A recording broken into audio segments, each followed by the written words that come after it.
Welcome everybody as you're joining.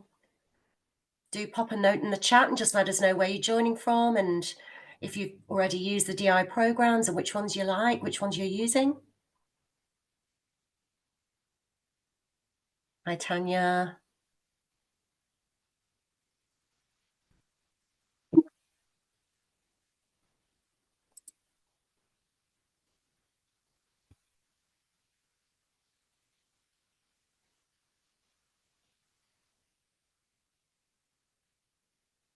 Hi, everybody. Welcome. Hey, on my clock, we're just about on 6:30.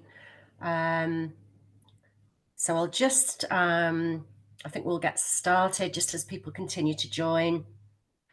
Good evening, everybody. It's fantastic to see you all here. Before I start, I would like to acknowledge the traditional owners of country throughout Australia. I am hosting this webinar from Orange in New South Wales, the country of the Wiradjuri people.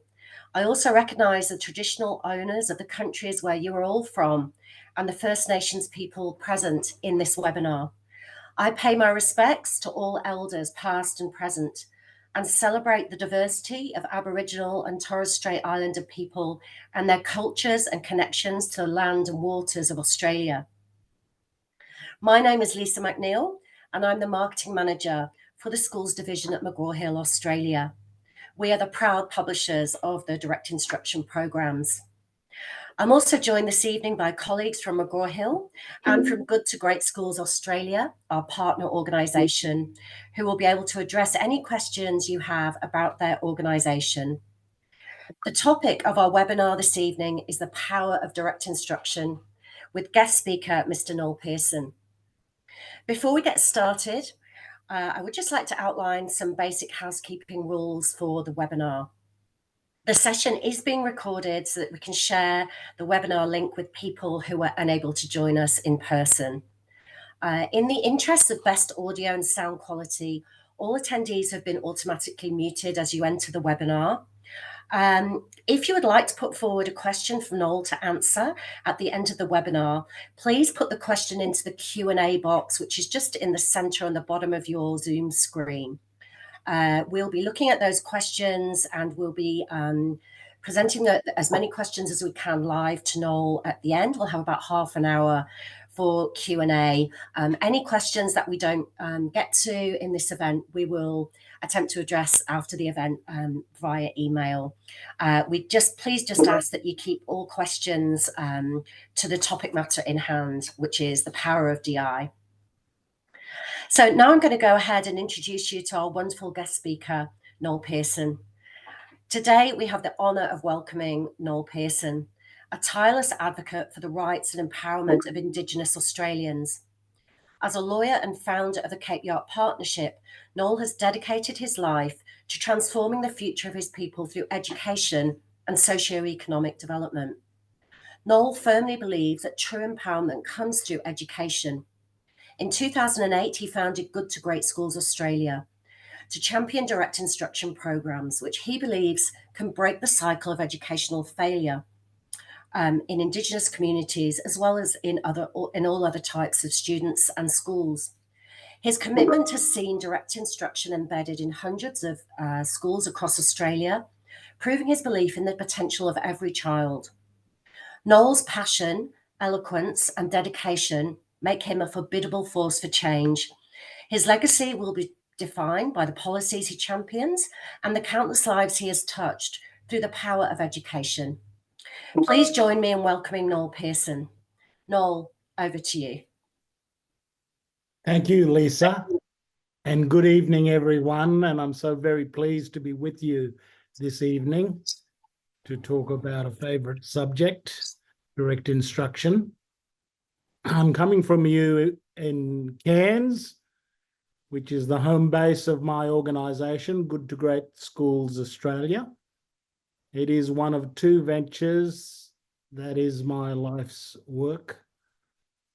I work for the advancement of my people in Cape York Peninsula, in remote communities in the northernmost part of Eastern Australia. I was born in Cape York and educated at a small primary school in my home community of Hopevale. I then went to high school at a Lutheran college in Brisbane for 5 years as a boarder, and then went to Sydney University, where I studied history and law. Education and advancing the opportunities and life chances of young children is probably my most passionate driving force. And I've been all too conscious throughout my life that from a very poor family that nevertheless gave me great blessings. I've had, through the education my parents encouraged me in, huge life opportunities opened up for me. And I'm just so passionate about young people from my community having the same opportunities that I've had. We've made progress. I've been reflecting with my colleagues here in Cape York that we've had, through a particular program that we've been implementing for 15 years, we've had 500 graduates from our boarding school program. These are children who, very much like myself, grew up in remote communities, and their parents have supported them, and we have provided the opportunities for them to access schools like the one I had access to in Brisbane. And over these 15 years, we've learned how to close the gap. 500 of our graduates have closed the gap.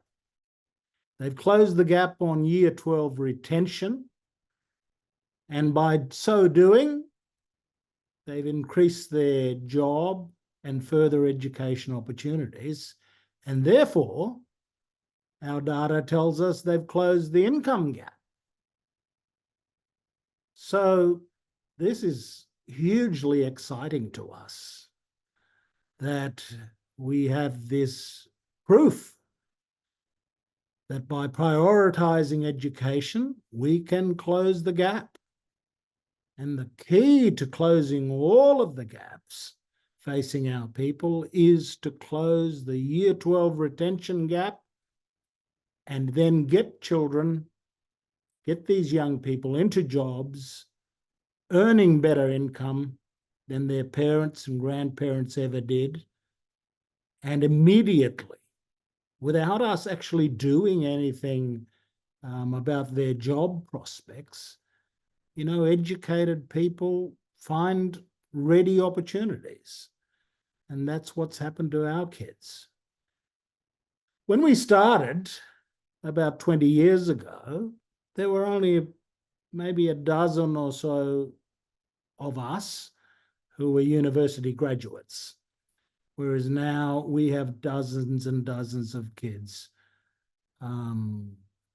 becoming lawyers, studying engineering, studying accounting, becoming teachers themselves.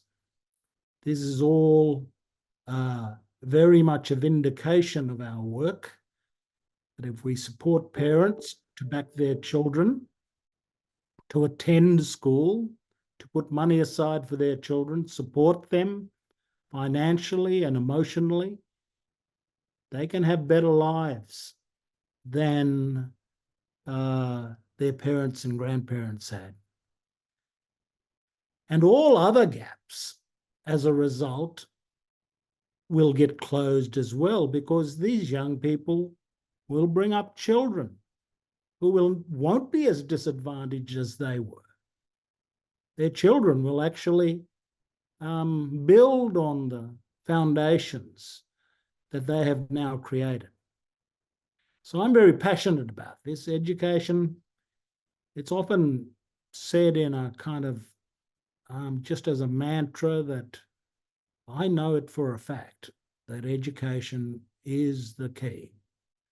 Education is absolutely the most important thing that we have to get right. And this evening, I want to talk about getting it right, because I've been able to organise with my colleagues and fellow leaders access to Queensland's great schools in Brisbane, Rockhampton, Townsville, Cairns, Toowoomba, Charters Towers, a great Queensland regional boarding school centre. We can get kids into these boarding schools where they thrive, they become leaders of the school, they love the school communities that they become members of. But the most important thing we have to do is prepare their primary schooling for them to succeed in high school. So we turned our minds to the whole question of how is it that we can fix up the primary schools, much like the Hopevale State School that I attended in my first 7 years of school. We need to fix these schools up because the great majority of them are poor. The achievement gap between the children who leave our remote schools is up to 5, 6 years behind the mainstream. So when our children turn up in Cairns or Brisbane or Townsville, they find themselves with peers who are many years ahead of them. And this, of course, drives loneliness, disappointment, and children dropping out, because we didn't furnish them with the education they needed to succeed. So this evening, I'm going to speak to you about the origins of the program that I believe is absolutely crucial to fix primary school education for disadvantaged children and for children generally. I'm going to speak about the origins of direct instruction. And then I'm going to talk about some high-level points about direct instruction. I'm actually a 20-year reader of everything to do with direct instruction and child learning. I've done my 10,000 hours of study in this field. It is a personal passion of mine. And so I think about pedagogy and curriculum and policy, and I want to share with you some high-level points about this program. I want to take you through the history of our introduction of direct instruction to Cape York, and then I'll get into some of the instructional design details of DI, the hidden architecture that makes DI a particularly powerful program. And finally, I'll talk about the work we do with Good to Great Schools Australia. Okay, let's turn to the origins of DI. Well, for those who don't know direct instruction, the key the key leader of DI is the late Siegfried Engelmann, a complete genius. I happened to meet him on a visit to the US in 2009, and I've read almost everything he's written. And he was a young marketing executive that had been sent out by his company on a quest to find out how many times an advertising campaign needed to be sold to kids in order for them to retain the memory of the campaign. how many exposures were necessary before the message stuck. And there was no literature about it. This was in the early 60s. There was no literature, or very little literature, about the psychology of turning information into long-term memory. So he started setting up experiments with his sons and children from the neighborhood. And he set up experiments which involved exposing the youngsters to certain information and testing them and working out for himself empirically the answer to the question of how many exposures were needed before children converted something from short-term memory to long. He immediately dropped his career in advertising and turned to education. He was so fascinated with what he'd started to do with the children and the whole question of how it was and how it is that human learners take information and learn knowledge that becomes embedded in their long-term memory. And the first question here that Siegfried Engelmann confronted was about cognitive learning. What does it take for learners to transfer learning from short-term memory to long-term? It was the starting point for the development of direct instruction. And in those days, there was no cognitive science. And knowledge about the functioning of the brain was obviously at a very early stage. So the early developers of DI, led by Engelmann and his colleagues, treated the human brain as a black box. There was not the cognitive science that arose in the 1980s and 1990s. They treated the learner's brain as a black box. Okay. In this process, Engelmann learned the importance of clarity and concision in presenting information to learners.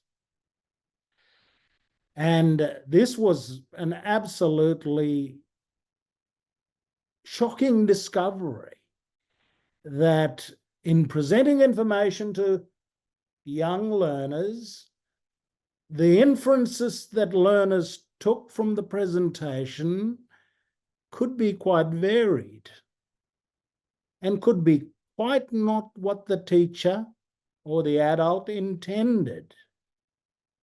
The inferences drawn by the learner could be at odds with what the teacher thinks and thought they had communicated. So when I pick up this glass and I say, this is water, if I'm not precise about it, what inference is the naive learner going to take from my communication? Is water this thing that's encased in, is it glass? Is it this particular shape? There's a score of possible wrong inferences that, well, wrong in the sense that it wasn't intended. Right, because the learner has actually taken a legitimate inference. So Engelmann learned very quickly that presentations to learners needed to be precise. They needed to be controlled. If you want to teach that a certain concept to a naive learner, you needed to ensure all of the variables were controlled so that only one inference could be drawn by the learner. They weren't confused by multiple inferences and end up drawing the wrong one, whilst the teacher, the adult, might actually think the learner has drawn the correct inference when they haven't. So this is what Engelman writes in his opus, which is one of the most extraordinary, difficult books you can ever read, Theory of Instruction, Principles and Applications, a book that took 10 years for Engelman and his colleague, Douglas Carnine, to write, and was published in 1982. Engelman writes, when we teach a concept, our communication must be unambiguous. That is, consistent with only one interpretation and complete enough to permit the learner to apply to different situations. So we present a series of examples that, one, show the difference between positives and negatives, show the range of positive examples, and three, provide a fairly thorough test of the learner's understanding of the concept. Okay, next one. In this process, he learned that human learners are logical. At the core of direct instruction is this insight that humans from the very get-go are logical in their learning. And they postulated, Douglas Carnine and Zig Engelman, they postulated a learning mechanism. And it's all set out in this absolutely extraordinary tome, Theory of Instruction. They postulated a learning mechanism that has two attributes. One, the capacity to learn any quality is exemplified through examples. So you present examples to the learner, and the learner is able to discern any quality that you intend the learner to learn can be exemplified through the examples you present. Secondly, the learning mechanism must have the capacity to generalize to new examples on the basis of sameness of quality, and only on the basis of sameness. This two-part learning mechanism explains all human learning. All human cognitive learning is built upon these two postulates. Okay. I said that in the 1960s, there was no mature cognitive science as there is today. So Engelman gained all of his insights on cognitive learning from the performance of learners in response to instruction. So in the 1960s, assuming that the brain is a black box, and they didn't have the knowledge about the workings of the brain that we have today, the two things you could be aware of very clearly is the teaching, the input. You could be very clear about what the input was from the teacher. And the other thing you could be very clear about is the learning performance that resulted from that teaching. So whilst Engelman and the people of his era did not know what happened in the brain, nevertheless, they did know, and they took very careful notice of what went in and the performance that came out. Okay. And it so happens that the insights of Engelman and his colleagues from the 60s completely correspond with the cognitive science today. The teaching and the learning performance is exactly corresponds. So the design principles of direct instruction were in accord with the cognitive science today, and particularly the science of cognitive load. These insights were gained by Engelman from the 1960s, simply because empirically he focused on what went in through teaching and the learning performance that was the result of that. Okay. Engelman and his colleagues developed the direct instruction system for teaching arithmetic and reading, called DISTAR. And in my travels over the last 2 decades around different corners of Australia, I have met so many older Australians who were teachers in the 1970s, including bishops and other people who've gone on to different careers. The number of people who've said to me, you know, I taught DISTAR in a school out at Wagga Wagga. I taught DISTAR in a school in Townsville. And so I have met so many people who had some experience of the direct instruction system for teaching arithmetic and reading, which was the first generation of direct instruction programs produced by Engelman.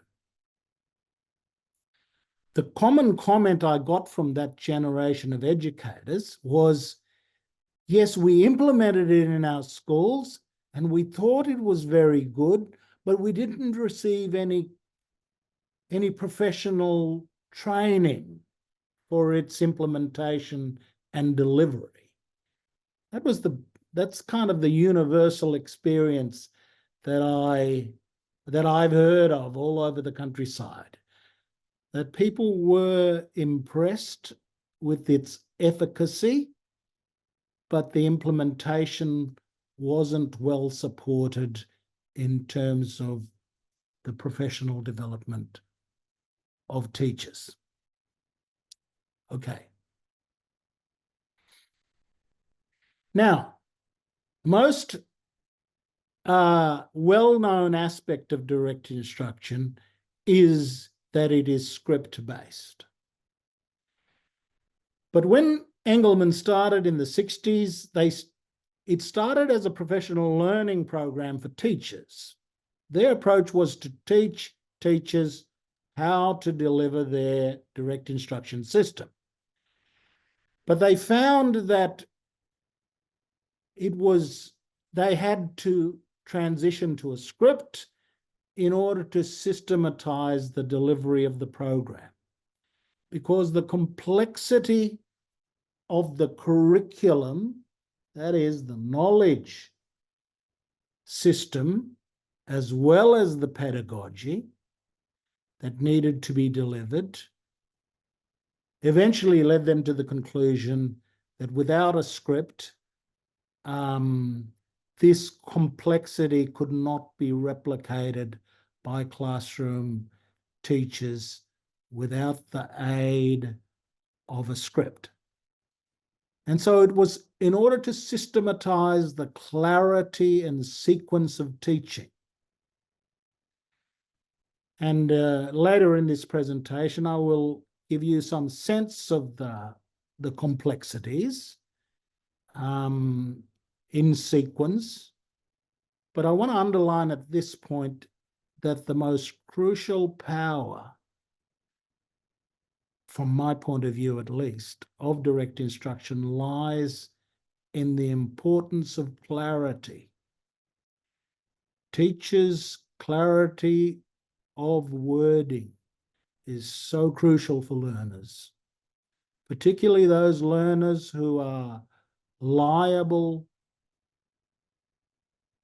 to make incorrect inferences based on ambiguous wording and being confused by ambiguous presentations.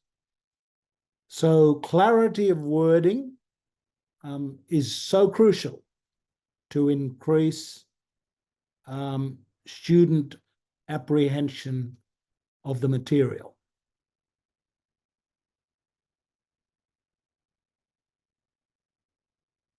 Okay.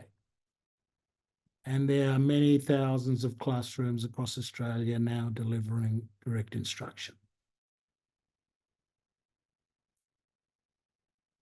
Next. Okay. Now, I really want to impress upon you this concept that I learned from Professor Weldahl at Macquarie University. I followed the reading wars in the early 2000s, and the most compelling explanation was this for me in deciding which camp was in the right, was this explanation of the typical classroom or the typical cohort.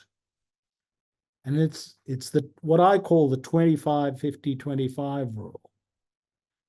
In any cohort, according to Professor Weldahl, you have a top 25% of students who will learn to read no matter what. You can really stuff it up, but they're going to learn to read anyway. And there's a middle 50% who will learn to read by whatever method, as long as you do it competently. So of all of the competing methods for teaching reading, if you do the method competently enough, this middle 50 will learn to read with some levels of fluency and competency.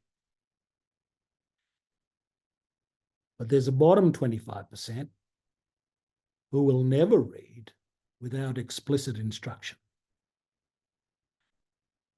Now, this 25-50-25 has basically held pretty true for me in all of the data and in all of the conversations I've had with educators around the countryside. There's a group, 25, some people say 30% of any cohort that are in this bottom category. These are the kids, the bottom 25 kids that are condemned to illiteracy if we don't explicitly teach them. And too many schools and too many education systems and too many classrooms are consigning this bottom group to education oblivion. These kids are underachieving unnecessarily. If they were exposed to explicit instruction, they too would join their colleagues and the other 75%. And Weldahl and his colleagues argue, quite rightly, that the makeup of this bottom 25% are children from homes without books, illiterate parents, low socioeconomic circumstances, learning difficulties. All of these kids are susceptible to being part of the bottom cohort. And the crucial thing for them is for them to receive explicit and direct instruction in literacy. So this for me, the 25, 50, 25 classroom is the most crucial driving policy insight. This is the insight that drives all of my conviction, because I'm concerned about the bottom 25. They're the kids I'm worried about. I'm worried about all of the kids, but I want to put an end to the bottom 25 missing out all the time. And us putting it down to them when they can't read. And when they end up not finishing year 12. Okay. All right. So DI, having contemplated that bell curve of learners, 25, 50, 25, direct instruction aims at all learners. It's a program that aims at all learners so that no one misses out. It's aimed at providing a solution for the bottom 25, and by grouping children according to their progress. Now, DI calls them ability groupings. I don't want that word to imply some kind of innate ability. Rather, the ability groupings really refers to where they sit on the current achievement spectrum. And so once you group kids according to where they are, their progress groupings, it means that the higher performing 25% can move ahead at their pace. DI does not restrain them. They move ahead in the program. And but the program never neglects the bottom quartile. And you do that, the program does this by aiming instruction at every learner's zone of proximal development. Now, I'm using the language of Vygotsky here. I'll show you actually that Engelman agrees with Vygotsky. There is a zone of proximal development. And instruction in DI is aimed at the ZPD of each and every learner. And you group the learners according to their zone of proximal development. And it ensures that the bottom 25 learns, and it ensures that the top 25 progress at their pace. No one is restrained if they're part of a high progress group. Okay.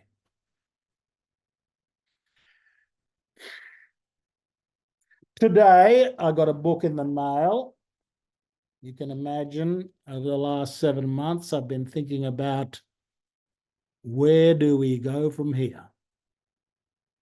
And I'm very keen to read Dr. Martin Luther King's book on that very subject. Where do we go from here? What happened with the promise of civil rights in 1965? What happened with the promise of civil rights? What happened with the promise of citizenship for Aboriginal and Torres Strait Islander people in 1967? We became citizens of Australia in 67. And yet look at the gap. Look at the lives. Look at the preponderance of our children in the bottom 25 cohorts that never get to lead fulfilling lives. Well, this was an urgent question. What do we do? Now that we've given civil rights to African Americans, this was a big question in America. And one of the first things Lyndon Johnson's government did was set up the Head Start program, the early childhood program called Head Start, a massive program aimed at developing early childhood opportunities for poor Americans so that no Americans missed out. There was a second question following on from Head Start. They were pretty happy with themselves with Head Start, probably too happy, because Head Start has not yielded the bang that the people had hopes for back then. But the second question following Head Start was, oh, what do we do after early childhood? Well, what do we have to do about primary schooling? How are we going to fix up the primary schools of America so that this man's grandchildren could have opportunity in the post-civil rights America? So the Department of Education in the United States set up the very largest educational experiment ever conducted in the world, costing $1 billion, involving hundreds of thousands of students in scores of hundreds of schools across America, Native American schools, ghetto schools, middle-class schools, all over America. Thousands, hundreds of thousands of American students participated for 10 years in a massive experiment. And the experiment pitted a whole lot of competing approaches to primary school teaching, literacy, and mathematics. And Engelman and his direct instruction organization was invited to be one of the competing programs. And it ran for 10 years from 1968 to 1977. And this famous experiment was called Project Follow Through. That was, what do we follow through after Head Start? And the answer was very, very clear at the end of 10 years. Here is the data on the effect of direct instruction as against the 21 other programs that had participated in this trial. Direct instruction had outscored every program on basic reading and mathematical skills, on cognitive scores, and on affective scores. That is, esteem. The student esteem was highest with direct instruction because it correlated with achievement.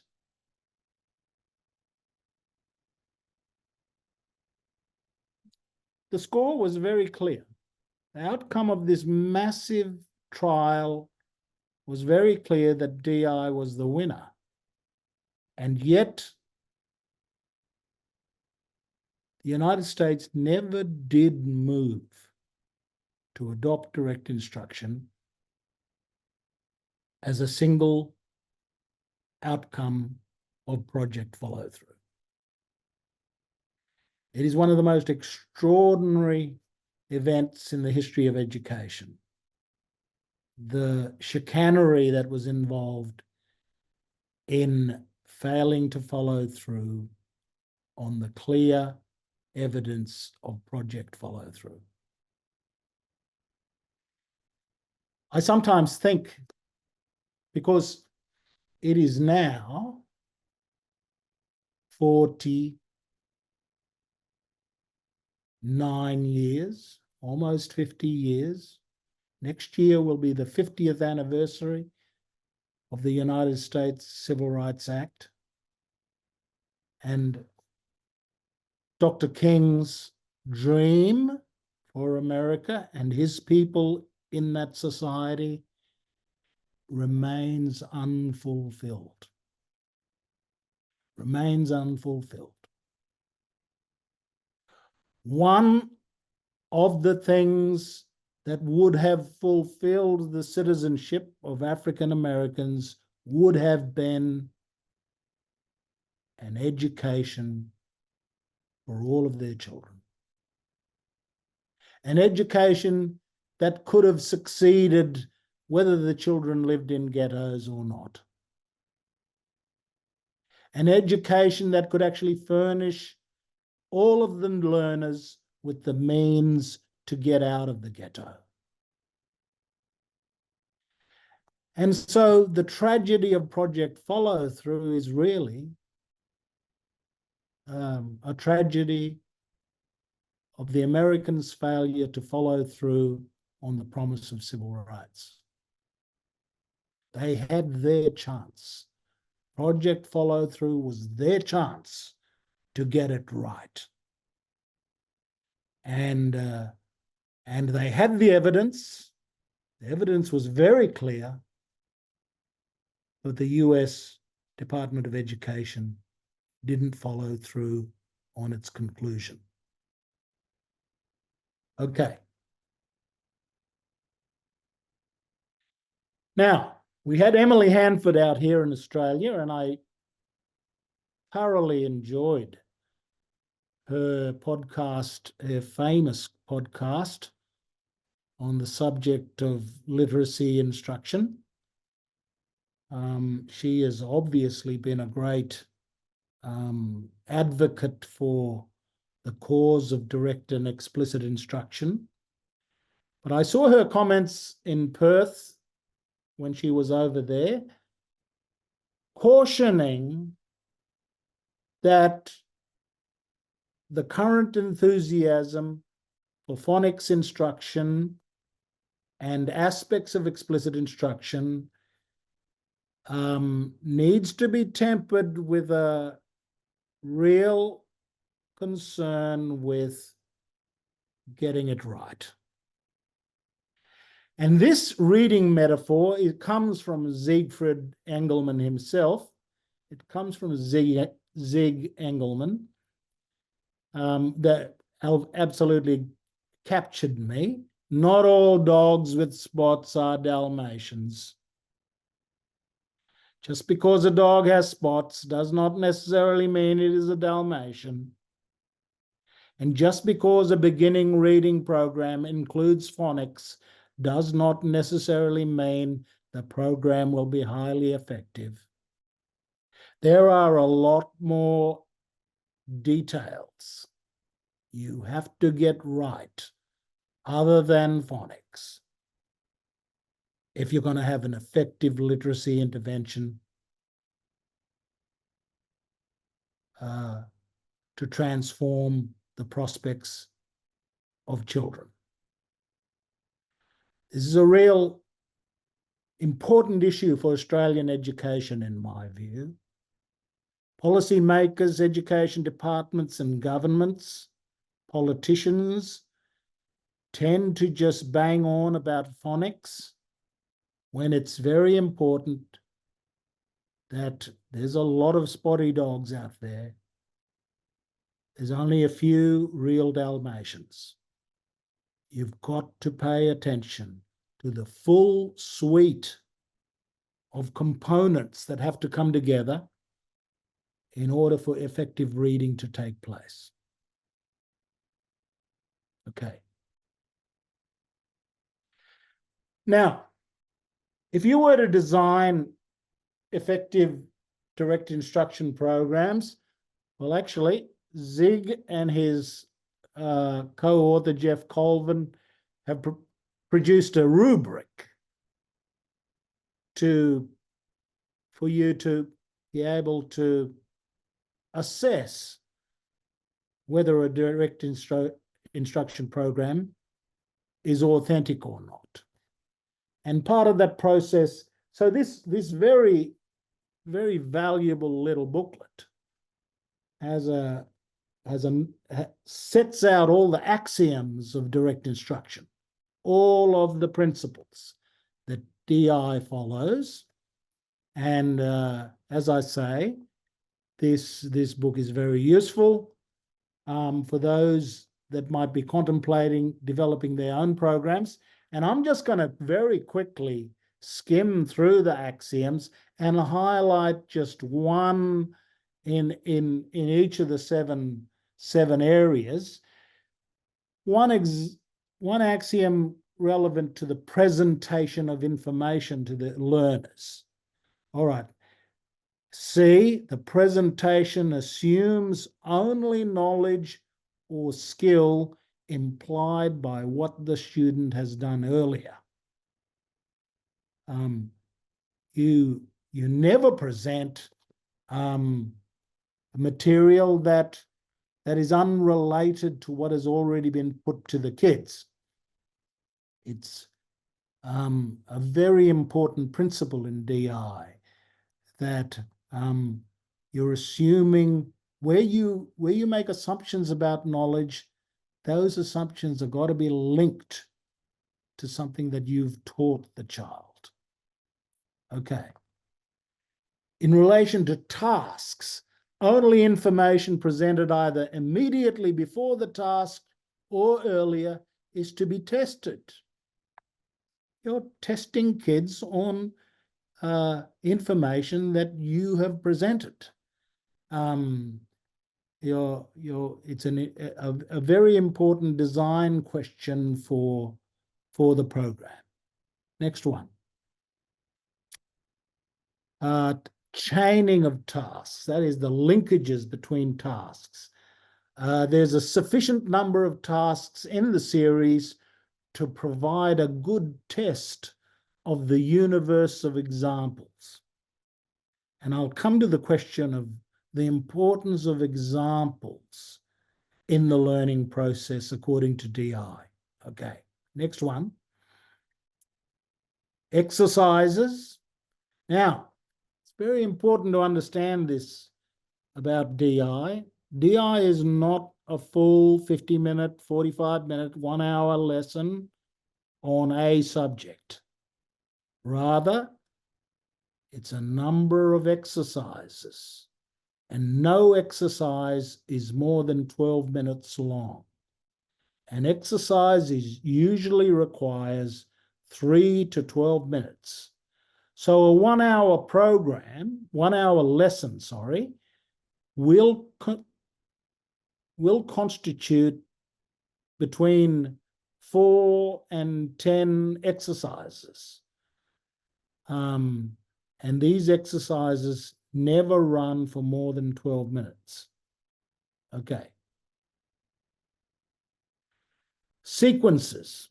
Again, this is a design feature that I will discuss a bit later. The sequences run in tracks, in parallel tracks. And one of the axioms is that only a small amount of new teaching occurs on each lesson in a sequence. In any lesson, a small amount of new teaching occurs. A lot of the lesson is dedicated to review. Only a small amount of the lesson introduces new teaching. Okay.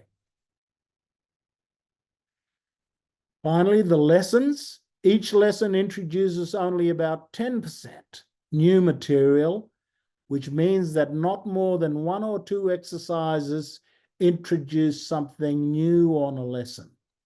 The other 4, 5, 6, 7 exercises relate to the reinforcement of previous learning. New material takes up about 10% of the lesson. And finally, organization of content.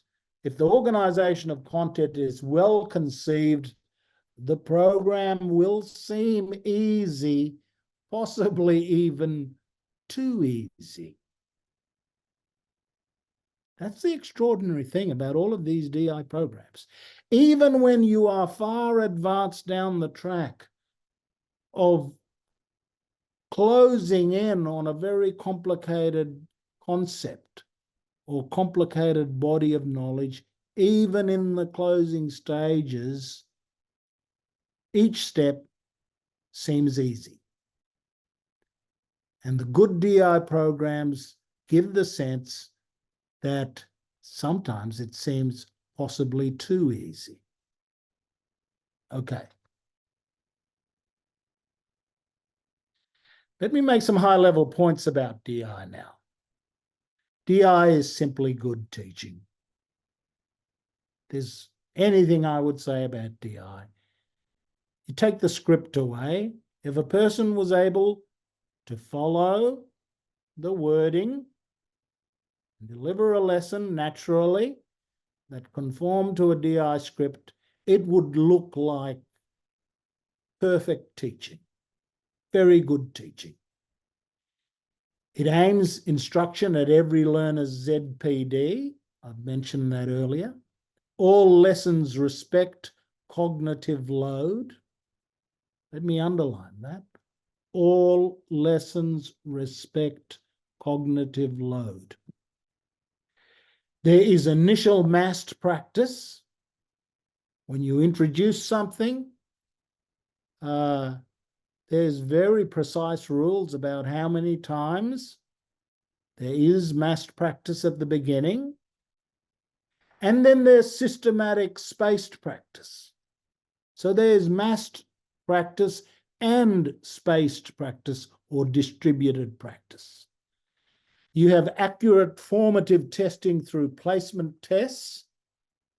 All of the programs have inbuilt placement testing, placement tests that enable you to place the learner exactly within the zone of proximal development. The teacher engages in modeling, leading, and testing.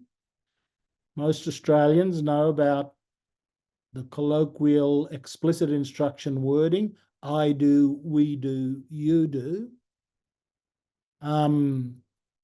There's mastery learning built into the DI program, involving mastery tests every 5 lessons, 5 or 10 lessons. There's a regular mastery test, and the rule is that plus 85% of the content must be correct before you move on to the next set of lessons. So the mastery gate is in the form of a mastery test, and you're aiming for the students to get plus 85% correct. And the questions that they don't get correct are subject to immediate reteaching. It's inclusive learning. It avoids expertise reversal. Now, for those familiar with cognitive load theory, expertise reversal means that kids can go backwards when they become expert in particular subject matter and are still being subjected to it. There's never a chance for that because the learning in DI is always pushing forwards. It is always pushing forwards, and there's no danger of the expertise reversal effect kicking in. All learning sequences are carefully designed and logical. This is in the hidden architecture of direct instruction is premised upon the human learning mechanism being logical and therefore being presented with logical learning. And finally, everything is concise and there's carefully worded communication. Now, I just want to dwell very quickly, but importantly, on my encapsulation of what I think direct instruction is. It is the integration. DI is the integration of curriculum and pedagogy. Unlike many other approaches to teaching, DI is an integration of curriculum and pedagogy. That is the what of what kids, what we want kids to learn, and the how. How do we teach it? And the DI programs actually represent the integration of curriculum and pedagogy. Okay, next. Now, Barak Rosenshine is American education academic whose principles of instruction have got a lot of currency, I notice, around the countryside, around the world. They're very well-known principles of instruction.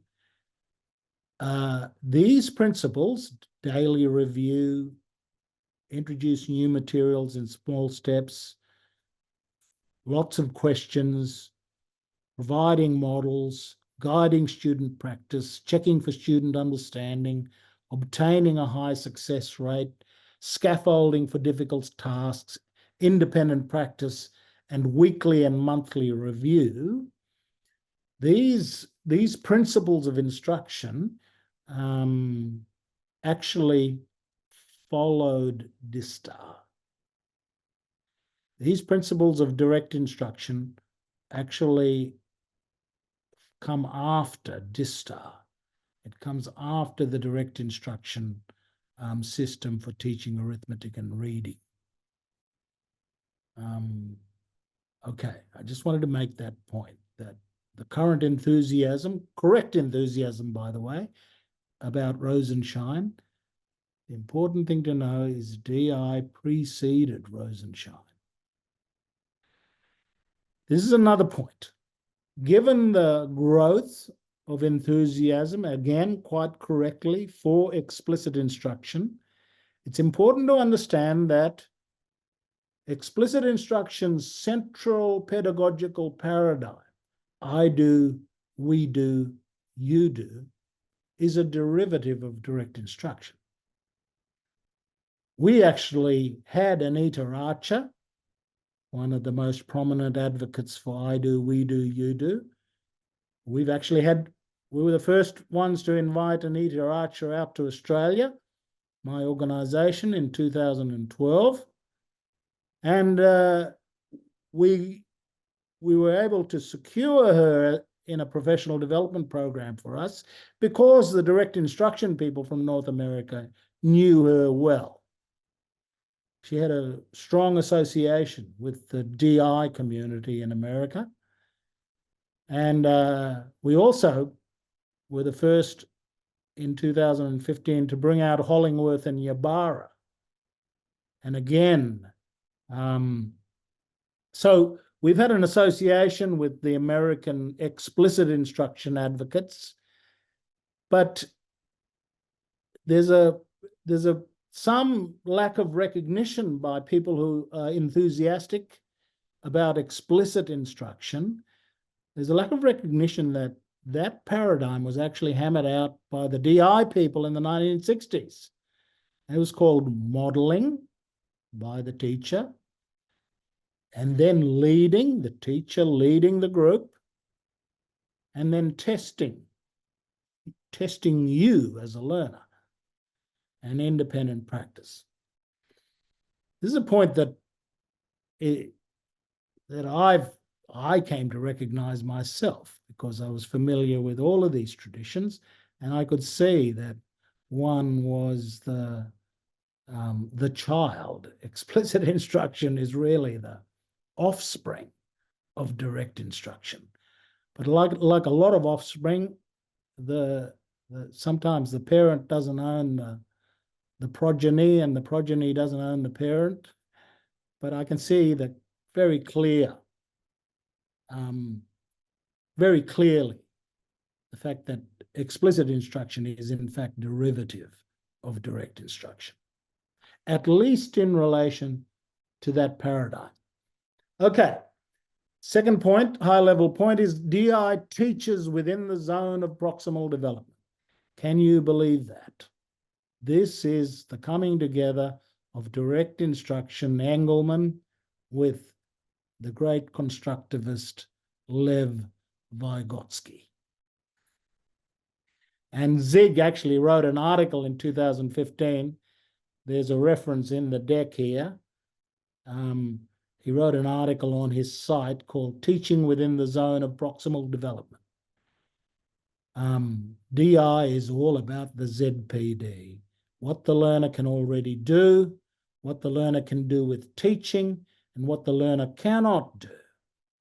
Well, everything is pitched in the orange zone. It's pitched in the zone of proximal development. Okay.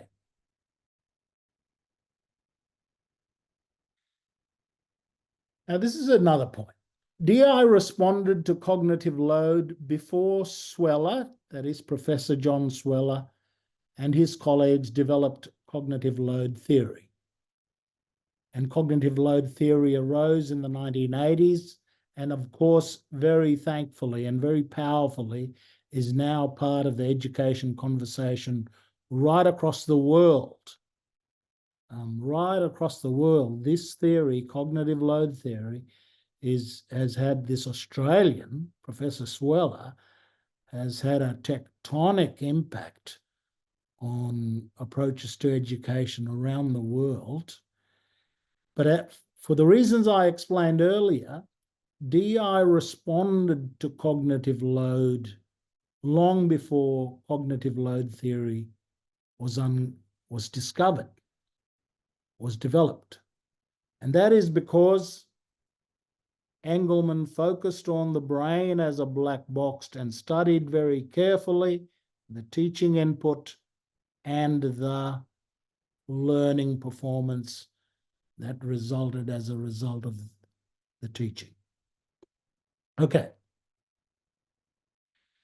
Now, DI schedules immediate massed practice according to empirical evidence of student retention. How many times? How many exposures, initial exposures, are necessary in order for the learning to stick? And this is all very carefully, empirically tested with learners. And their rules concerning exposures are based on many countless thousands of tests and experiences with learners. It's based in the behavioral responses of the learners. And so a schedule of massed practice in the beginning is a crucial design feature of DI programs. Okay. But also, there is distributed practice, scheduled spaced practice, aimed at combating the curve of forgetting.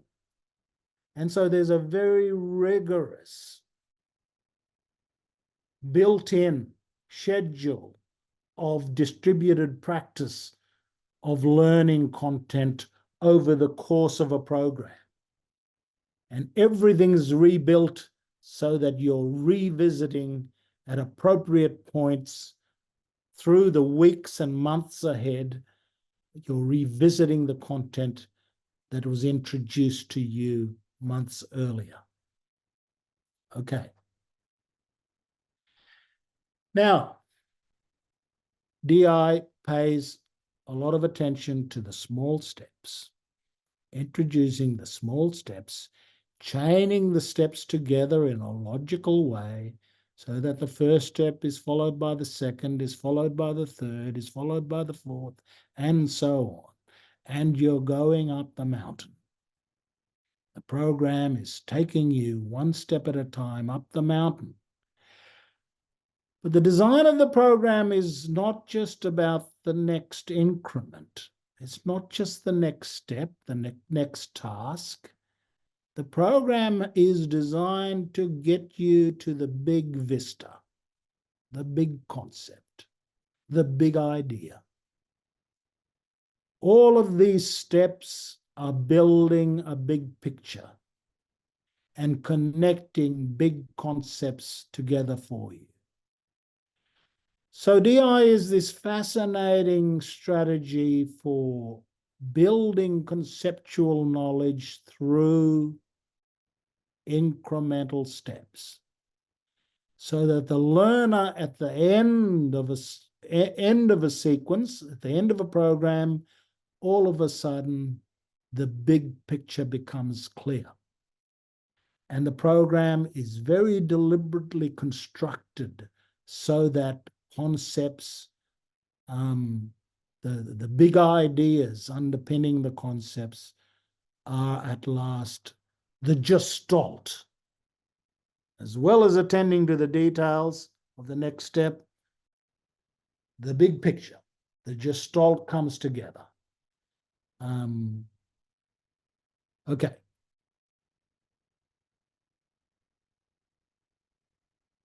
Now I asked our resident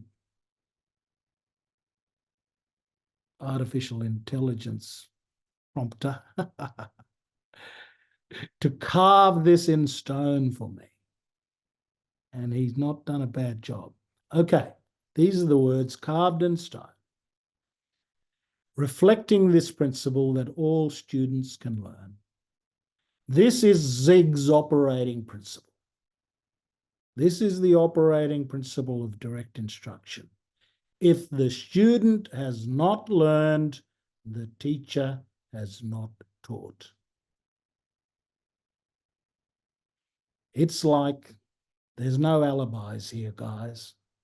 If the student has not learned, the teacher has not taught. We do not blame the learner. We do not blame the child. We have high expectations of the child. But if we have high expectations of the child, that means we have to furnish them with the teaching to meet those expectations. High expectations can't just be a kind of mantra. It can't just be a kind of geeing up of the troops. It can't just be some kind of empty, form of encouragement. High expectations mean we have a responsibility to give the children the means to meet those expectations.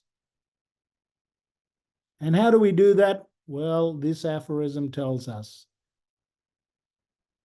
if the student doesn't learn, then we have not taught. Okay, next. Okay, introducing direct instruction to Cape York. I'm going to have to gallop a bit. This is my favorite learner from Cape York, called Lane.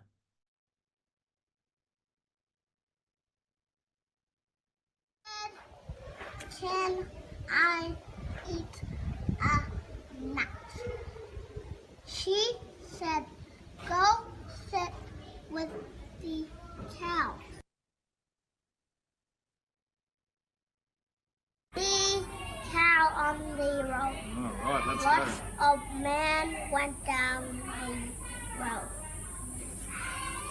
in a little car.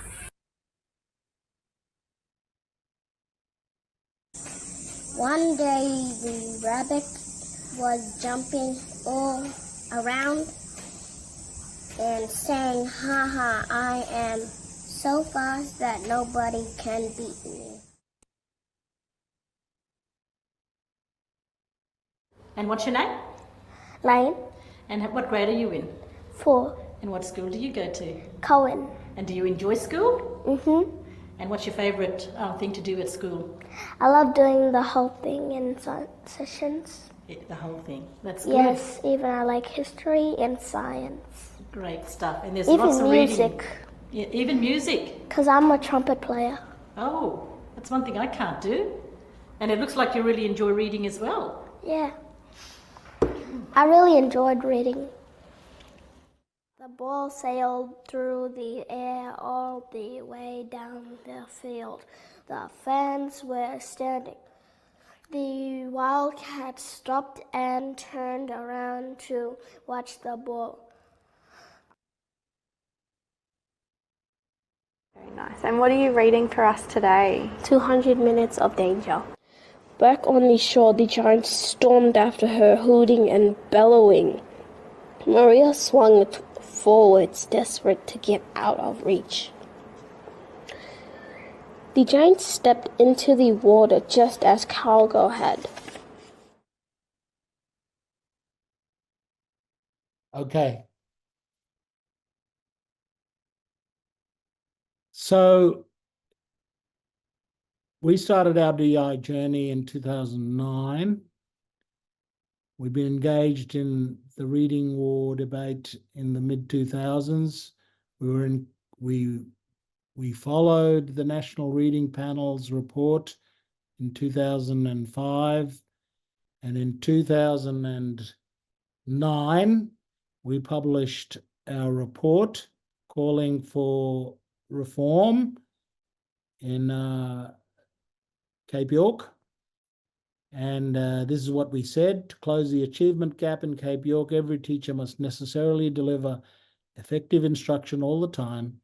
This paper, we recommend mandating an explicit instruction method such as DI, which has demonstrated the ability to turn teachers of average aptitude into effective instructors and teachers of basic academic skills. So that's when we started our journey. I started late, and we went to the United States in 2009. We went to see charter schools in North America, and we went to see direct instruction schools. A lot of them in African American communities, and we got to meet Zig Engelman and his organization in Eugene, Oregon, the National Institute for Direct Instruction. And we came back determined that we were going to adopt DI in Cape York. Okay. We started an academy called the Cape York Aboriginal Australian Academy, which runs 2 schools today, Cohen and Hopevale. We run a full curriculum program we call the 6C program: class, club, culture, childhood, civics, and the community. And our class program is based on direct instruction programs, as well as explicit instruction programs in those subjects where there is no available DI program. So we teach ancestral languages, music, and a full curriculum, but DI is the backbone of our curriculum. Okay. I published a short book in 2011 called Radical Hope, where I talked about many of the things I mentioned this evening about the history of DI and project follow-through. And I have an account of that first term of implementation that we had in 2010. And it was a hell of a ride. We had almost not much more than a month by the time we got permission from the Queensland Education Department to start at the beginning of 2010. And it was a very chaotic beginning. And it was one of the most extraordinary things I've ever witnessed, was the sheer chaos and difficulty. These schools were in a very bad shape, and the children were not used to anything much more than having a DVD put on the television set as a child minding strategy, in between walking on the roof of the school and walking in and out of the classrooms at their own behest. And we had 60 kids at one time in the timeout room. And we thought there was a cyclone blazing. But the direct instruction program brought a logic, gave the school a logic. All of a sudden, everybody knew what to do. It was like a machine that started to crank up, and the logic of learning had started. And the thing about effective teaching, the minute the child learns something, that's the thing about DI. You learn something in the next lesson, not next week, not next month, not after a while. You learn in the next lesson, and you experience that little tinge of success and excitement because the learning has been pitched right in front of your nose and you've succeeded. And that excitement transfers to the teacher, because not only has the child experienced learning success, the teacher is feeling teaching success. And you've got a virtuous wheel starting to spin between the teacher and the student. Oh, you succeeded with that last lesson, and guess what? We're moving on to the next one, and you're going to succeed with this as well. You're not going to feel like a failure. You're not going to feel like somebody's trying to teach you Greek. This learning is right in front of you. It's just one step. And this virtuous wheel starts to turn in every classroom. But the core of it is between the teacher and each of the students. And then the classroom starts to hum. And then all the classrooms start to hum. And by Easter, we had a coherent school. The timeout room went from 60 down to 4 or 5 or whatever. 60 kids in a timeout room out of 200 and something. And pretty soon it was down to 4 or 5. And 5 o'clock on a Friday afternoon, the kids are still doing their lessons. It was just one of the most extraordinary things I've seen is a poor school, completely dysfunctional, completely chaotic, completely without purpose, without a logic. And yet when you get the instruction right, the school comes right. Okay, next one. Okay, we have a publication. We want to distribute this to anyone that wants to have a look at it. We'll be very happy to send this to you as a called Effective Instruction, the Keystone to School Reform. We published this in 2013. It is every galah and every pet shop is talking about explicit instruction nowadays, and phonics and direct instruction and cognitive load and everything else. Well, we were talking about it in 2013. It's all in this publication here, called the Keystone. And the keystone being, if you're going to build an archway, the most crucial stone in the archway is the stone in the middle at the top. That holds the whole structure of the archway in place. What is that stone? The stone is effective instruction. You can't build an archway to education if you don't have effective instruction at the very apex of your school.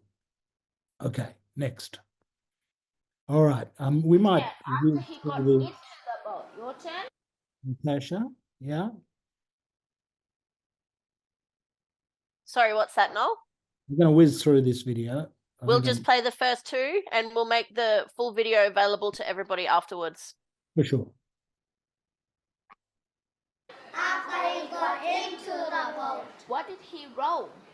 The boat. His boat. The boat. What did he row? The boat. Tell me how the boy looked. Get ready. Show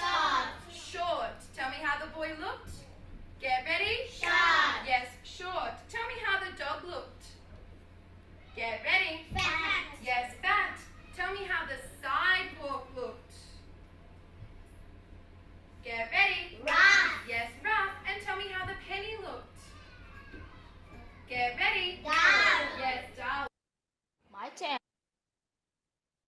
Okay, instructional design of DI. What is the hidden architecture of DI? Firstly, there's formative testing through placement tests. This is so that the very next lesson is within the zone of each learner. We're not going to come around to something you understand in, sometime down the track. No, tomorrow the learning is going to be in front of your nose and you're going to be able to succeed. How do we do that? We have a very ingenious system of placement tests built into the program that enables students to be placed at their correct spot in the program. So Billy is placed in lesson 1, reading mastery, and Susie is placed further up the staircase, and she is grouped together with the other kids in the Kookaburra group. And Billy is part of the kangaroo group that are starting down at the K-level program. Okay. The model lead test, the teacher models, and then we do is lead, the teacher leading the kids together, and then testing, is on a short cycle. Unlike a lot of approaches to explicit instruction, this paradigm can happen on very short cycles. Okay, I teach, in this case, some words end in the sound A. Tell me how that sound, and then they'll lead, together. Listen, day. What word? Day. And then at the end, there'll be a test calling on individual students to spell spray, day, stray, play. So you're testing. That's I do, we do, you do. And this is a constant cycle in the way the material is put across. I do, the modeling by the teacher. We do, the teacher leading. And then you do, testing all the learners. Okay. Yep. Now, this is very little understood about DI. But the central strategy for learning that DI is built on is the presentation of examples to learners. Examples which generate a rule that can then be generalized. This is the core of DI. The presentation of examples that elicit, that condense down to a rule that can be generalized. Okay, I'm teaching blue. No, go back. Blue balloon, blue bike, blue bluey, blue car, blue clothes, blueberry. Look, I'm teaching through examples because I want to teach this concept of blue. And there's a rule across all these examples, very carefully selected examples. Okay. And the rule is blue. And having learned the rule from those examples, I can now generalize. What is this that's come through the door? Oh. We lost the blue alien. I'm sorry. All right. The blue alien steps, you don't know what the hell it is, but what you do know about the blue alien, it's blue. So this is the simplest explication of the core learning paradigm of examples. Present examples that give rise to an inference, condense the rule that sits across all of those examples, and then enable the rule to be generalized to novel examples. Okay. Now, John Hattie writes about a very similar thing in one of his books on science, teaching of science. Engelman and his colleagues talk about examples, rule, generalization. To me, as a reader of both Engelman and Hattie, for me, what Hattie refers to as surface learning are the examples. The deep learning is the rule, discovering what rule sits under all of those examples. And then generalization is the transfer of that learning.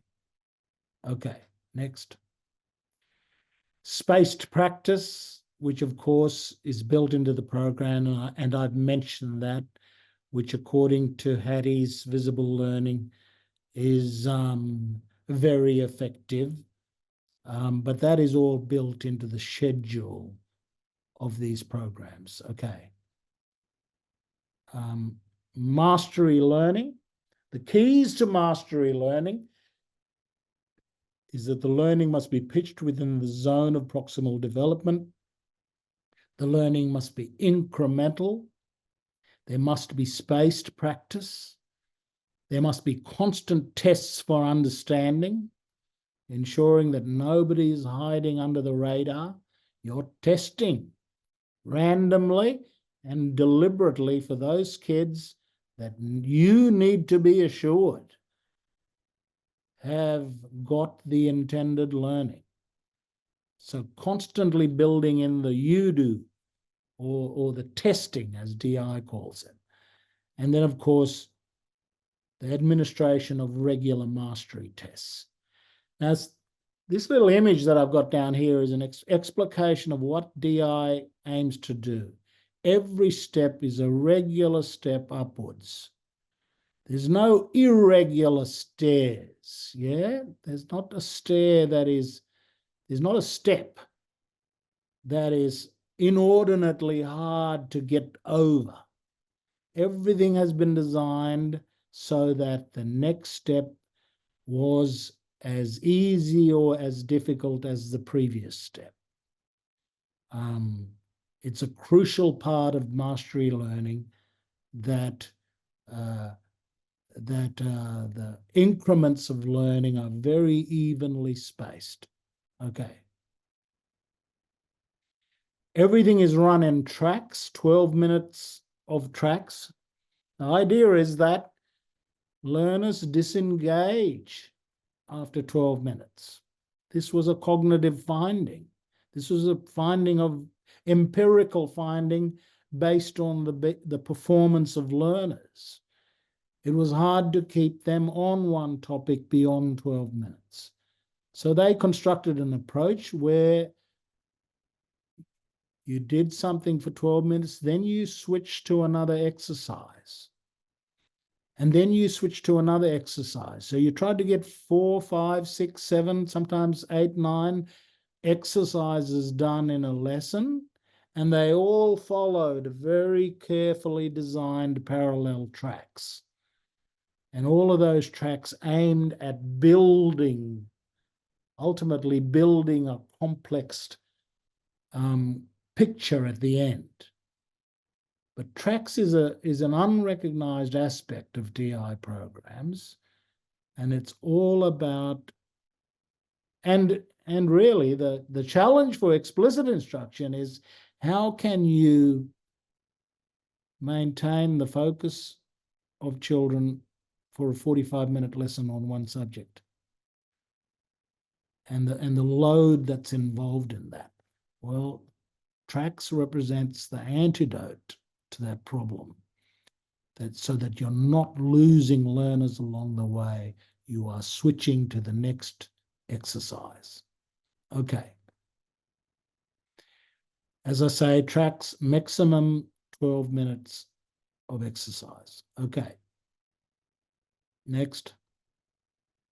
Good to Great Schools Australia, my organisation, is the equivalent Australian Institute for Direct Instruction. For the first 10 years, we had the support of the National Institute for Direct Instruction based in Oregon, in Eugene, on the west coast of the United States. This is Zig Engelman's organisation, and they supported us in the first 10 years of our direct instruction work. in Cape York and across the country. And essentially, the organisation that we now have, Good to Great Schools Australia, is an Australian version of the organisation that is the main champion of DI, Nifty. Okay. Our work at Good to Great Schools Australia, we have mapped DI programs against the Australian curriculum. We do this with McGraw Hill, and that mapping against the Australian curriculum, those mapping documents are available from McGraw Hill, and this is an expertise that we have in our organisation. The ability to map DI programs. We're currently mapping DI against the United Kingdom curriculum. And so that is one of the functions of Good to Great Schools. Okay. The other thing we do, we have developed swap outs and top ups to meet the Australian curriculum. So we swap out the American dollars and the other Americanisms in the DI programs. We produce Australian replacements for all of the Americanisms in these programs. Our team of curriculum developers and writers produce these swap outs, and they're completely consistent with the DI format. But also those areas of the Australian curriculum where the DI programs, there may be something missing from the DI programs that are required by the Australian curriculum. Well, we produce top-ups to fill those gaps. Okay. We have we might bypass this. We have professional learning resources for teachers online. These are freely available on how to deliver and implement direct instruction, and teachers can access our professional learning resources on our website, and all of our resources are free to schools. We also provide implementation support and coaching for schools around the country in the implementation of explicit and direct instruction programs, and we've been doing that for 15 years. We have sites all over the country. Okay. Yep. We think a lot about and do a lot of work, policy work, as well on school improvement. We have this document, 8 Cycles of School Practice, which are really a handbook for how a principal and a faculty of teachers can grab a hold of their school and implement these 8 cycles of school practice to get the wheel turning, to get the clock ticking, to start to turn all the cogs so that you have so that effective instruction starts to drive a humming school. So we think a lot about school improvement. How do you get a handle on implementing effective instruction at the classroom level and at the school level? Okay, next.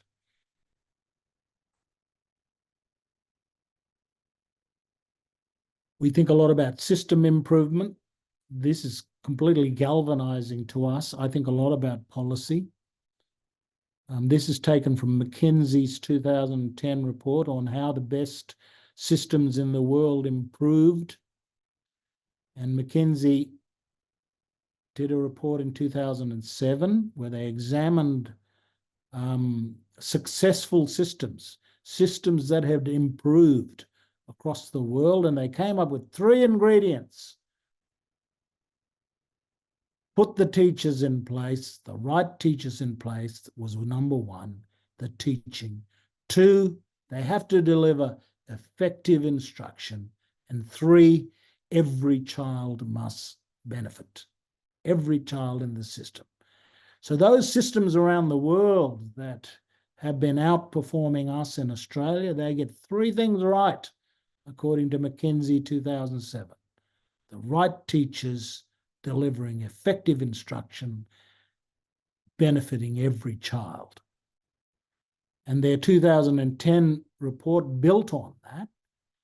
And this paradigm here, poor to fair, fair to good, good to great, great to excellent. This is the story of systems around the world. And systems around the world, some of the best systems in the world, such as Singapore, they actually traveled from one end of the spectrum to the other over 50 years. They were poor. When they were a third world mudhole, they were poor. Now they're excellent. And McKinsey tracked how they went from poor to fair, fair to good, good to great, great to excellent. And tracked many other systems around the world and came up with a playbook.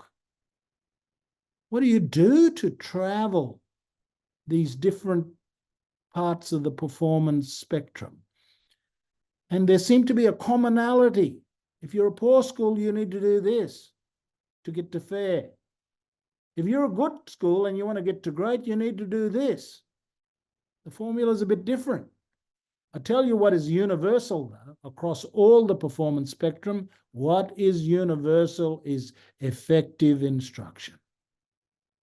That is the one thing you have to do at all performance stages. You have to focus on effective instruction. Okay, next one.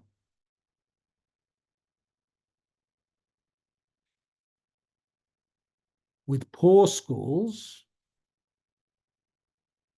you've got to turn them around. Poor schools are heading somewhere south. You've got to turn the ship around and head north. So there is a struggle with our most poor performing schools, our most disadvantaged schools. They're pointed in the wrong direction.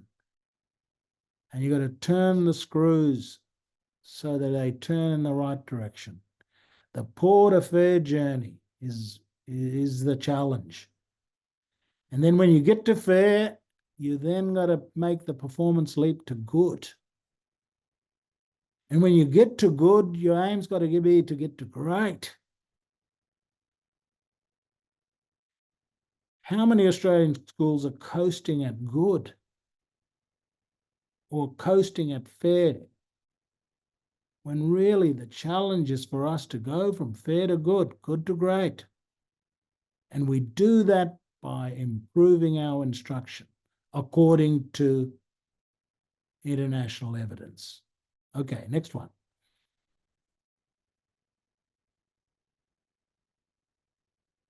Our members that use our resources, our direct instruction resources and professional development resources and explicit instruction resources, are drawn from public, independent and Catholic schools across Australia.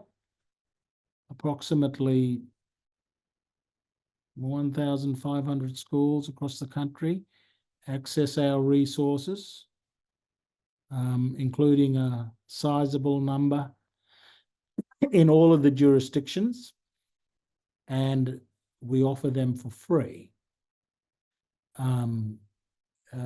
If your school signs up to be a resource partner and your principal signs to be a member, then your entire school faculty has access to our resources. Okay, next one. Now, this is my final point. It's a secret. I'm going to tell you about a secret to closing the achievement gap by the beginning of primary schooling. And this is a secret for closing the Indigenous gap and every other gap. The gap for the migrant kids, the gap for the poor white kids. You know, how many poor white kids are missing out on a good education? They might read, but they don't read well. fluency. It's too much limitations. So this is my one secret. If I've learned anything that I'm absolutely convicted about, is that you close the gap in the beginning. You close the gap so that by the time they start, they're at the starting line. So they're lining up for the 800-meter race. You don't want them 800 meters behind or 50 meters behind everybody else or 200 meters behind. You want them at the line. Well, this is the way to get them at the line. You close the achievement gap through 20 minutes a day in pre-primary school, pre-literacy education. And these are the two programs. I don't know, McGraw Hill might set you back $250 for this. You could teach a whole class for $250. Teach a whole school. These are the two programs.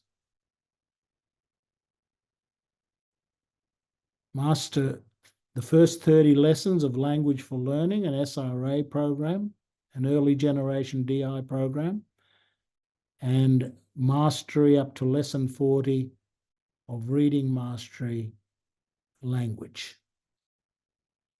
20 minutes a day for kids in kindergarten.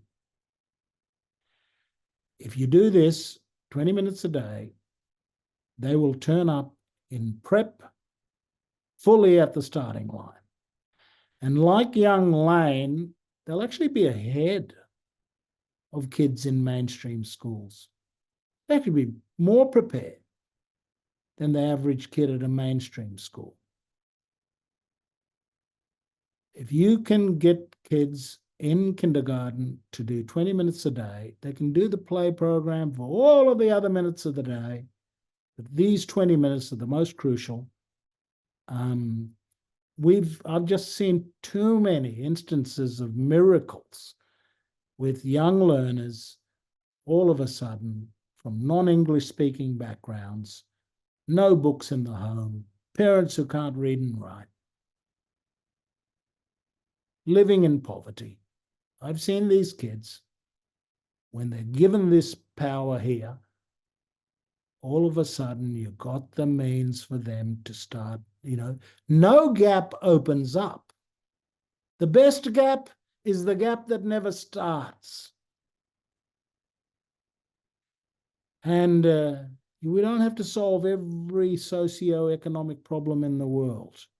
If we solve this, we give to the child the ability.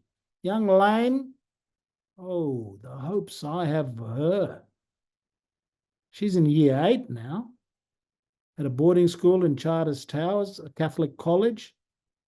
I have absolutely no doubt she's going to year 12. And she's going to go beyond. All because she was given access to this. This is the secret to closing the achievement gap. Such that every child is able to start at the starting line. Thank you very much for indulging me here this evening. This is, as you have learned, a subject of great passion and interest to me. Thank you. Thank you so much, Noel.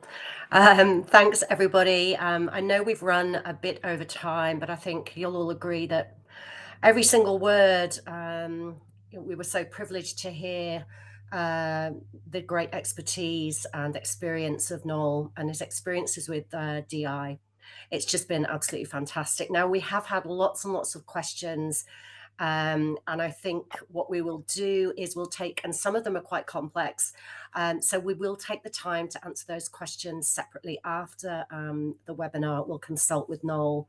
But there was just one question, Noel, that I wanted to put to you because I think it just sums up everything that you've discussed tonight. And this is from Sue Highland. She says, "This is a statement more than a question. I just don't understand why we are not all using DI in our classrooms, or at least in our intervention. I suspect it is the lie of autonomy. Do you have any thoughts on that, Noel? Why is DI not more widely used? Yeah, we've got to work out who the priority here is. Is it the child, or is it the adults? And the priority is the learner. And there are just countless people who come to our schools quite sometimes hostile, sometimes querulous about DI. I've heard a lot about it. But